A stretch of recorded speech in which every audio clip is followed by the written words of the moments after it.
Join me as we discuss why kids are addicted to chicken nuggets and chicken tenders, and that's all they order at the restaurants. USAID versus DOGE, Department of Government Efficiency, and where's all that money going to anyway? Stick around. You just might learn something.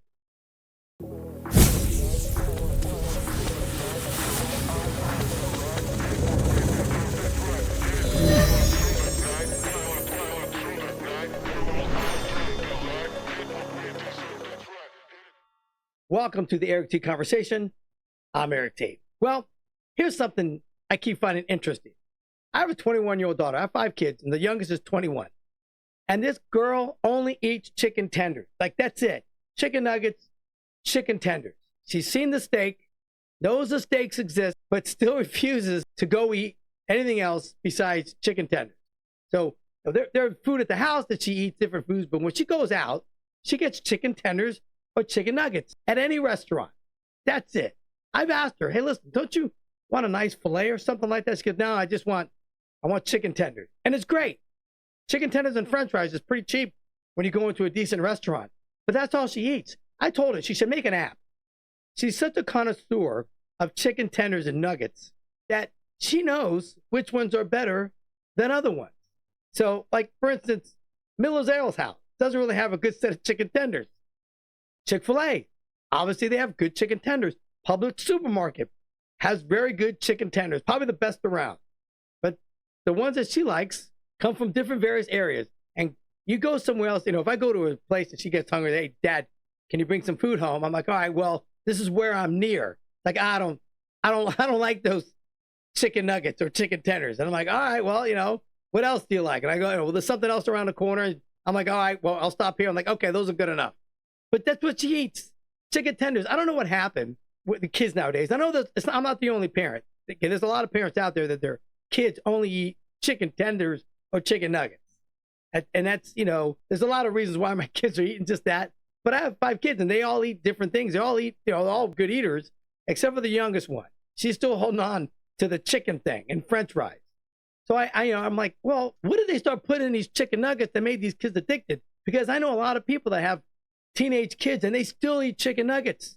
You get the ones from at the store, the frozen ones, and they like the frozen ones. I started eating chicken nuggets in '83 or something like that when they came out from McDonald's. I remember seeing him sitting at my friend's counter and his mom brought him home for the first time and said, hey, these things are called chicken nuggets. They're from McDonald's. Now, those chicken nuggets from McDonald's back in the early 80s still had brown meat in them, veins inside them.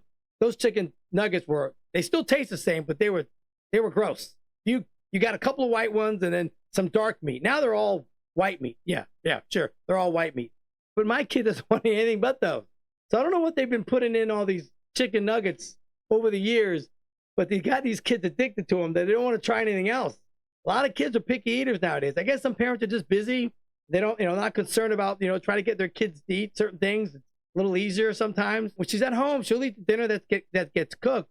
But when she goes out, man, it's chicken nuggets or chicken tenders and french fries every time. I'm like, look, you're like dating. Don't any of these guys ask you want something else? She goes, oh, they like chicken nuggets too. I'm like, of course they like chicken nuggets too. Anyway, I just think that's funny. At 21, she's still doing the chicken nuggets and chicken tenders. Drop me a comment if you got a kid that still likes to eat chicken nuggets and tenders every time they go to the restaurant, even though there's like a nice slab of baby back ribs they can order, but they still don't want to do it. They just love their chicken nuggets. Anyway, that's my observation of the day. Now for the conversation.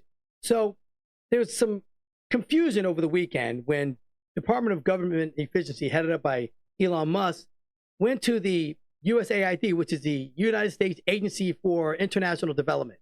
Now, you would think that this agency would be doing great work, right? Oh, there's no wasteful spending there.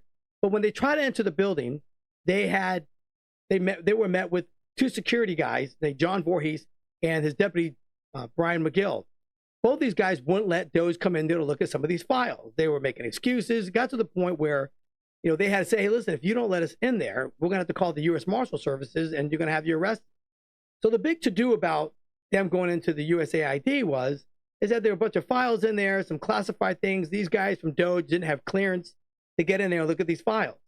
Now, my biggest problem is they didn't have clearance to go look at some secret documents from a humanitarian aid organization funded by the US government. That's strange. What could possibly be top secret that these guys aren't allowed to look at? That's a red flag right there. So once these guys were put on administrative leave, the DOGE people were able to go in there and start digging through these files. And the amount of waste that they have found during this audit has been extraordinary. Just absolutely extraordinary. Here are some of the things that they found digging through the files. Now, this is our tax dollars that's being funneled to these other programs around the world, not in the United States. This is tax dollars being sent to different countries around the world that we are paying for with our tax dollars. So that 20% that's coming out of your paycheck is going to all of this stuff. And you guys need to realize it. So right now they had about $2 million for S changes, men to woman changes in Guatemala. $2 million to do that. They found $6 million to fund tourism in Egypt. They sent millions to the EcoHealth Alliance. Millions to the If you don't know what the EcoHealth Alliance is, just think of that, problem that we had 5 years ago with the old pandemic, right? We had that lab problem that we had in that sea country. That's that place. So the EcoHealth Alliance, that's what that is. They sent $20 million to fund an Iraq Sesame Street. That's right, an Iraq Sesame Street show. Well, I think our PBS Sesame Street could use $20 million, don't you? But why are we sending $20 million to fund Iraq to develop a Sesame Street show? They don't like Big Bird. They don't like Big Bird. They're like, the Big Bird. We need to get rid of Big Bird. They don't want any of that. They don't need any of that. They don't want it. Trust me, they don't want it. They found $1.5 million to advance DEI in Serbia. They found $70,000 for a DEI production of a musical in Ireland. They found $47,000 to fund the, T group of people for an opera in Colombia. Crazy, right? I know. They have $32,000 for the other T group of people to develop a comic book in Peru. And there's a lot more wasteful spending than that they're discovering. So it's crazy where all this money's come from. Now, Senator Schumer was on TV yesterday complaining, and he was saying, oh, what's next? Are they going to get rid of the Postal Service, get rid of the IRS? I'm like, absolutely, I get it. There are tens of thousands of postal workers out there, okay? But the post office has been in the red for decades.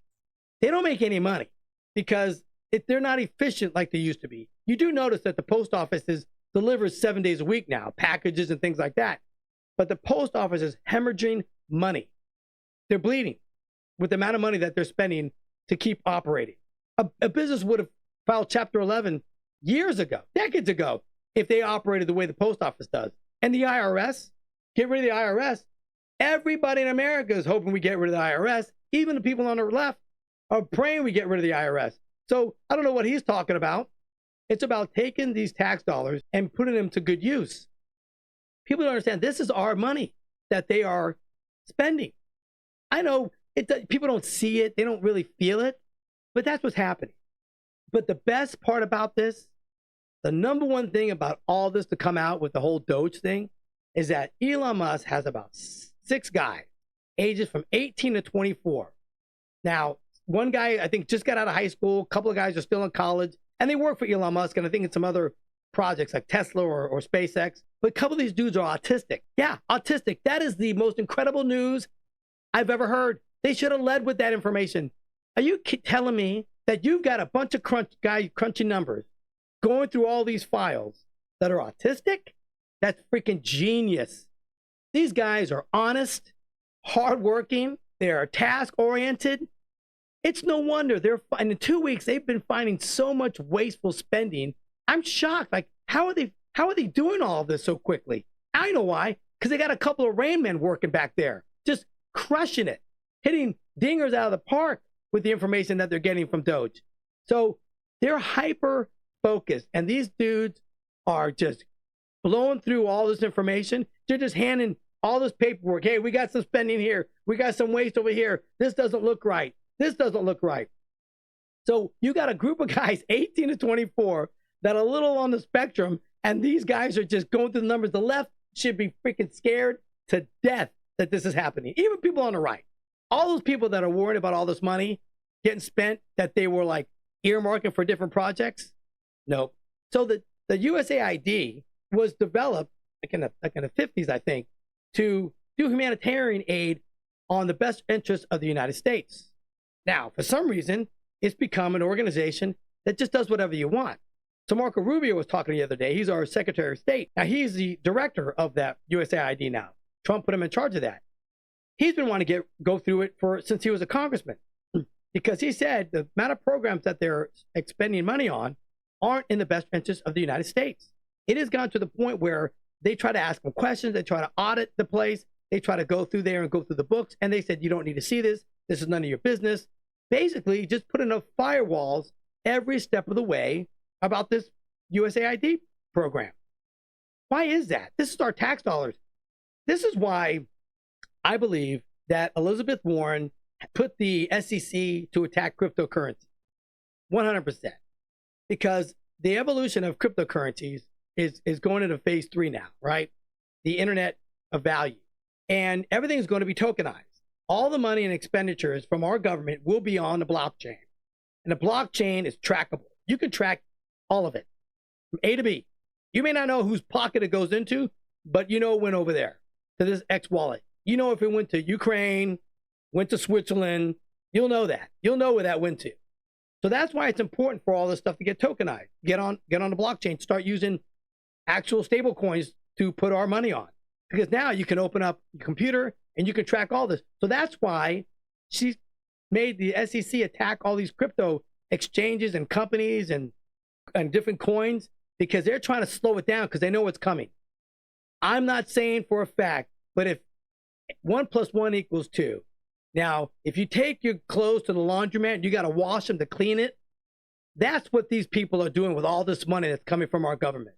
There is no way. This is true. I guess there's a program. I might be off a little bit, but they funded about $300,000 for hamsters to fight on steroids. It was something as idiotic as that. And they're putting it in these bills to fund. Why are they putting it in these bills? You know why they're putting ridiculous names like that? Why are they sending money to programs that they aren't going to send to? Why are they going to send $50 million to Gaza to purchase prophylactics? Because nobody's paying attention to it. Nobody's auditing them. Nobody's going through those bills that Congress and the Senate are putting out that are about 1.5 feet high. No one's reading it. So they earmark it. They call it whatever they want. They're like, hey, yeah, just call it, hamsters on steroids fighting for $300,000. Nobody's going to look at that anyway. And that's what they're doing. They're washing all of that stuff, guys. They're washing it. Now they're going to start. Now, Trump just came out today and he said, I want to find out where this money went to, whose pocket it went to. And it's very difficult when you're dropping pallets of cash off, isn't it? Very difficult. But once everything gets on the blockchain, you're going to see where it goes from A to Z and everywhere in between. And that's why they've attacked crypto the way they have. Now we have a crypto czar. He came out today and he just started talking about what they're developing programs. They're going to start, pushing towards crypto. They're going to do some more internal investigating on the best way to get blockchain into our technology, how to use stable coins. It's happening. And the government is going to try to be as efficient as they possibly can to get cryptocurrencies into our federal exchanges and into our reserves, and our cash flow is going to be utilized and tokenized. That's how it's going. So they're deathly afraid, because all this expenditures that we've been having that DOGE is finding out, that's all ending. And just so you know, there's a lot of rumors where it is. It's a front. All this stuff is a front for other things, because there is no way you are sending $50 million worth of prophylactics to Gaza. That's all BS. That money is getting washed through the laundry, going right back into somebody else's pockets. And when you got cash, you can do that. When you got cryptocurrencies, you can't. You can track it on the blockchain. It's secured. They don't know who has it, but you know where it travels to. And you can record all those little things on the block. So this is what's happening in the United States. And if you really have a problem with them going through it, you can tell how pissed they are and how afraid they are by how much they're attacking Elon Musk. When you're afraid of someone or something, you attack them. You disparaging marks about them. Oh, he's running the show. He's the president of the United States. No, he's not. He understands. He's built several companies from the ground up, made himself the most richest person in the world on paper. Yeah, I know. There's some Saudi guys that are probably worth trillions of dollars. But in theory, for what it's worth in this argument, Elon Musk is the richest person to ever exist on paper. And he thinks he can go through there and figure all this out.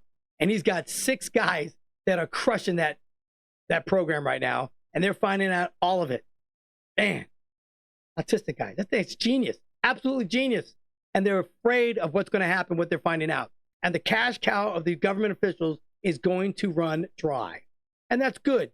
And then we're going to say, well, where's all this money coming from? It's coming from the United States because we aren't spending it off the no man's land. You know, you got Zelensky just came out in an interview yesterday after he supposedly received $177 billion. He was on an interview and he said, I don't have 100 billion of it. We don't know where it's at. We never received it. But we sent them $177 billion and he only has like 77 billion of it. The rest of it's gone. Poof, disappeared out of thin air. Where do you think it's going? If you don't think it's going around to the laundromat and going into people's pockets, you are extremely naive. This U.S. government we have has not been our friend for decades. Love or hate Trump, he is doing what we voted for him to do and clean out the system, clean out the elitists, get our money back into our own pockets. I think it's genius and I think it needs to happen. So keep watching the left or even some people on the right pissing and moaning about what Elon Musk is doing with DOGE. The louder they scream, the more you know that they're doing the right thing. Because if they keep screaming loud like that, that just means they have something to hide. So be aware of that. Anyway, that's it for today. Like us, subscribe. I appreciate it. Give us a follow, tell a friend, and join me next time for a little chit chat, some observation, some good old fashioned conversation. Thanks.